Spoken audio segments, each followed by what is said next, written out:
əsas fast foodlardır ki, həm böyüklərin, həm balacaların sevimlisidir. Fast foodlar necə həyatımızda, qida rasionumuzun hansı yerində olmalıdır? Ümumiyyətlə insan orqanizmi üçün nə dərəcədə təhlükəlidir? Bu gün fast food qidalar deyərdim ki, əsrimizin ən bəlalı qidalarına çevirir. Sadəcə burada fast foodun istifadə olunan məhsullar önəmlidir. Çünki bəzən insanlara deyəndə ki, fast food zərərlidir, avtomatik cavab gəlir ki, tutaq ki, oradakı da ətdir, orada da tərəvəzdir, orada da sosdur, yəni çörək də orada da var.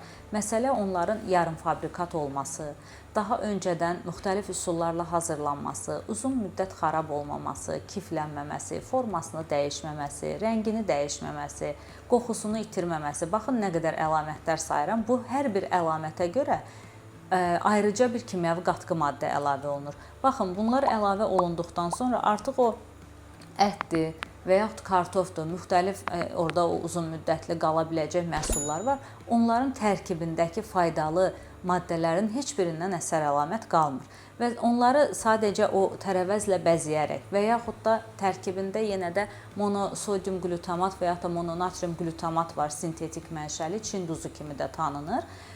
Digər adı da Y621-dir, kodla o formada tanınır.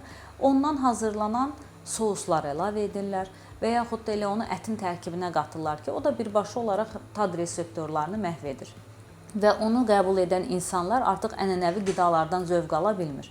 Və ancaq asıllıq yaratdığına görə həmin qidanı istəyir ki, bu da bir çox restoran şəbəkələri var ki, insanlar bəzən şikayətlənir ki, xüsusilə gənc valideynlər, mənim uşağım ancaq o restoranın qidasını yeyir. O başa düşmür ki, o qida deyil, sadəcə asıllıqdır. Ancaq normal şəkildə bizim bildiyimiz ətlərdən, həmin o kotlet kimi bildiyimizi hazırlasalar, yerli mövsümü tərəvəzləri istifadə etsələr, içində nə olduğu bəlli olmayan soslar əvəzinə bizim özümüzün xüsusi əzmələrimiz var və yaxud da digər süzmələrimiz, pendirimiz var. Ondan istifadə etsələr, elə o çörəyin arasında da qoyub yesələr, bu heç bir zərərli olmaya bilər. Sadəcə burada yenə də o hansı mənşəli məhsuldan istifadə edir o.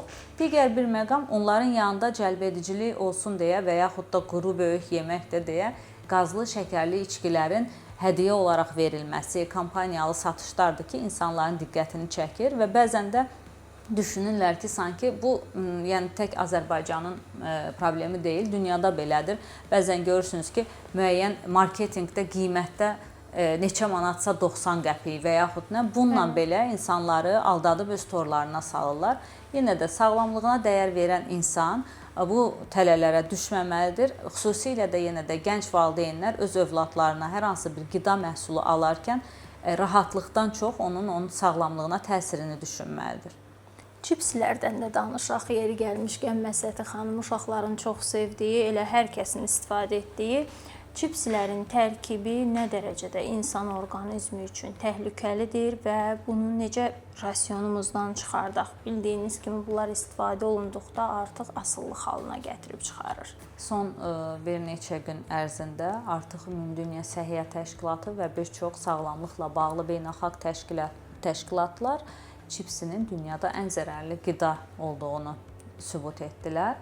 Burada da əsas məqam çipsini hər kəsin kartof kimi bilməsindən başqa onun tərkibində həddindən artıq doymuş yağların çox olması və duzun çox olmasıdır ki, digər kimyəvi qatqı maddələr hansı ki dadlandırıcı, yenə də monosodium glutamatdan istifadə olunması da zərərlidir və eyni zamanda da çipsləri bəzən istifadə edərkən həmin o monosodium glutamat, mononatrium glutamat kimi tanıdığımız maddənin orada olması, bu da asıllıqdan qaynaqlanır. Çünki bəzən olur ki, çipsini açarkən onu qəbul etməyən insanlar hətta otaqda xoşagəlməz qoxunun olduğunu fərqinə varırlar. Ancaq bir dənəsini qəbul etdikdən sonra o paketin necə bitdiyinin fərqində olmurlar. Nə doyumluluq var, ancaq ağızda o dadın sadəcə davam etməsini istəyirlər. Bu, o asıllıq yaratmaqdan qaynaqlanır. Ona görə ümumiyyətlə heç bir halda çipsinin qəbul olunmasını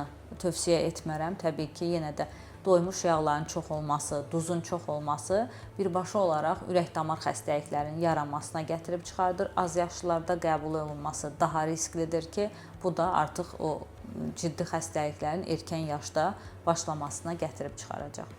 Təşəkkür edirik dəyərli fikirləriniz üçün. Çox sağ olun. Minnətdaram sizə Mən gəldiyiniz. təşəkkür edirəm. Sağ olun.